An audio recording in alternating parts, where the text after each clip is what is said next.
Call 0345 6060 973. It's 9 minutes before 8. We'll return to our conversation about the sentencing of the former police officer and rapist in a moment. But coming up in the next hour, we'll have full coverage of the mini reshuffle, or the change that was brought in by the Prime Minister Rishi Sunak yesterday, and the arrival of some new departments, and I'll explaining what they do. But to get some background, let's turn to Conservative MP and now new Chairman of the Conservative Party, Greg Hands, who joins me now. Well, first up, congratulations, Mr. Chairman, and thank you for coming on the show. What's top of your to-do list? Good morning. Well, I think top of my to-do list, Nick, is getting the party ready for local elections this year and a general election next year. That is quite a big to-do list. I think we're going to be in a good shape. Obviously, the Conservative Party had a difficult year last year, but we're coming out of that under Rishi Sunak's leadership. I think we'll be in a good position going forward. Just to clarify, the general election then will be next year. Well, I can't see circumstances where it would be this year in 2023. Obviously, constitutionally, it is possible to have a general election this year, but I think the expectation is it will be in 2024. Well, of course, Professor Sir John Curtis told us yesterday, constitutionally, you could actually go until January 2025. So I guess I surmised from our conversation we're looking at the autumn of 2024. Well, I mean, it's not my job, Nick, to predict as precisely as that. I think John is correct. It is theoretically possible to have a January 2025 election. I personally think that is unlikely. That would be like a Christmas, New Year campaign. I don't know about you. I'm not sure I'd want to see party political canvassers on my doorstep on Christmas Day or on Boxing Day. I'm not sure that would quite be the festive thing at that time. So I think we're saying 18 months. Let's close this part of our conversation down, Chairman. We're saying 18 months. That's correct, isn't it? Well, I think there's a range of options, obviously, and that will be looked at close to the time. But look, the strong expectation, Nick, would be 2024. Let's move on to other matters. We have, I think, new government departments: science, innovation and technology, energy security and net zero. I won't run through all of them. Can you explain a little of what the thinking is behind that, Chairman? Yeah, I think it allows Rishi Sunak, the government, to show a sharper focus on the issues that matter to the country long term. How do you secure Britain's long-term competitiveness? And I think in particular, looking at energy security, net zero, our climate change obligations, that is a very, very important part of the government agenda. Also, the Science and Technology and Innovation Department, that is where Britain is going to be long-term competitive, is making sure that we're up to date with the very latest technology innovation, making sure we've got the skills in place to do that. It's looking at the long-term future of the country. Now, one organisation, the Institute for Government, has suggested the establishment of these new departments will cost the taxpayers £100 million. I don't need to tell you at this time many people are having to watch the pounds and the pence. Is it appropriate to spend £100 million, Mr. Chairman? Well, I think, Nick, we always have to be careful, extremely careful with public money and making sure that it's well spent. The last time there was what's called a machinery of government change, was in 2016, now some 7 years ago. I think it is right that these things happen from time to time. And here I think the objective is to secure the long-term interests of the country, with particular emphasis on things like energy security, science and technology. Those are the things that will really matter to making a difference to Britain's competitiveness internationally going forward in the coming decades. So I think it's the right thing to do, it's the right decision.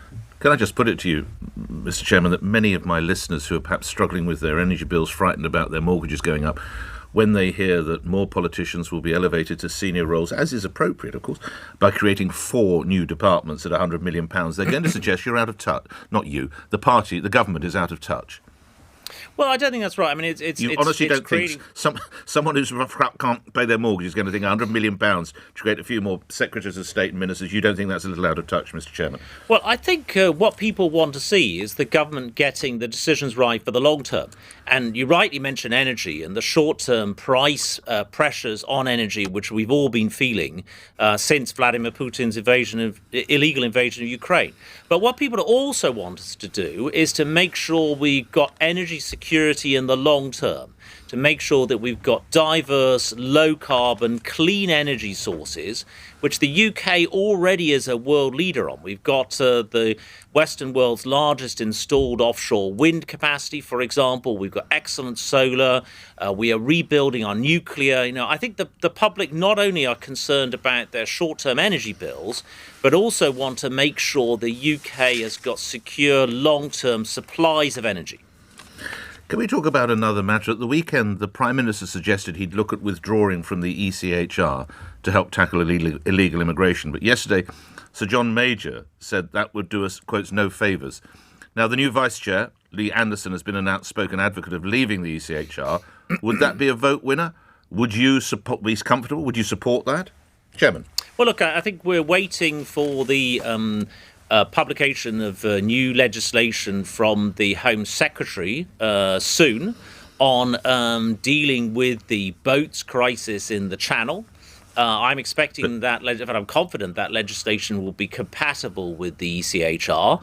I think wider issues will have to wait until the publication of the legislation. OK, but on the point of the ECHR, would you be supportive of that, Mr. Chairman? Well, look, I think we'll have to wait and see. I'm, in terms of the government, obviously I'm also a member of the government. I've got collective responsibility with the government. We'll have to see what the Home Secretary brings forward. OK, a simple yes or no on this one, I sense. Do you agree that anyone earning 30-odd grand a year, which most nurses are, using food banks, they've got something wrong with their own finances? Would you agree or disagree? Well, I'm not going to, if you like, I think you're asking me to comment on my new deputy, Lee Anderson's views recently. Yeah. Mm-hmm. What I would say is that Lee, I think, is a fantastic asset to the party overall. I'm looking forward to working with him. Is he right on saying that, Mr. Chairman? Anyone earning 30-odd grand a year, they've got something wrong with their finances using food banks. Well, that is a yes or no.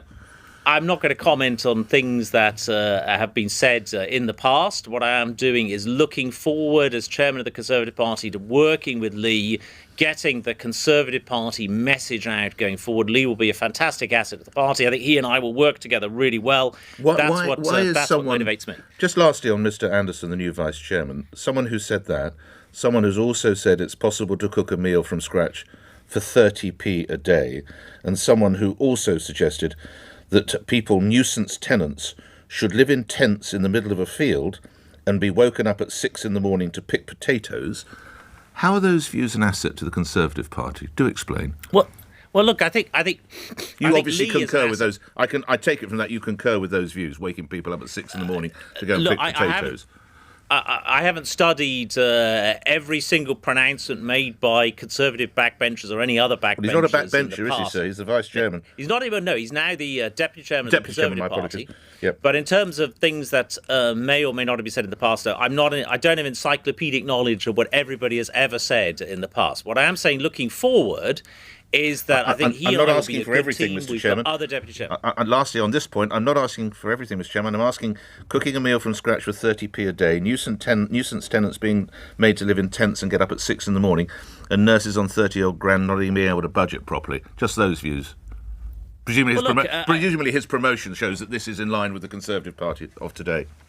I mean, you wouldn't promote someone otherwise, would you?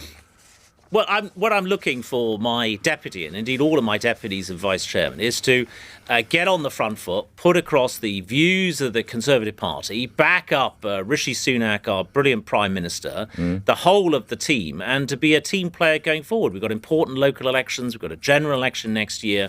That is the priorities, is looking forward for this great party. All right, lastly, I hope you won't deem this question too cheeky, but can I ask you, in the light of what occurred with your predecessor, would you consider publishing your tax return? Well, look, I'm fully up to date, Nick, with all of my taxes. As am I. But I'm not chairman of the Conservative Party. And, of course, there was a degree of pressure, rightly or wrongly, on your predecessor. Would you consider doing that, Mr. Hands? Well, look, in terms of where I am, is I'm totally confident, happy about my tax situation. I've done all my returns. I'm fully up to date. That is where I am, and that is where I'm happy to be. But you wouldn't publish it? You don't believe in senior politicians such as yourself, almost by having to a routine procedure, publish tax returns, lastly, Mr. Chairman? Well, I mean, to be honest, Nick, I don't know. But what I do know is that I am fully up to date with my taxes. I've never been investigated or subject to any penalty by HMRC. I'm grateful for your time. And again, congratulations on the post. Interesting 18, 20 months, whatever it might be ahead. For Greg Hands, who's chairman of the Conservative Party. It's 1 minute after 8 LBC headlines. On your radio, on Global Player, and Play LBC.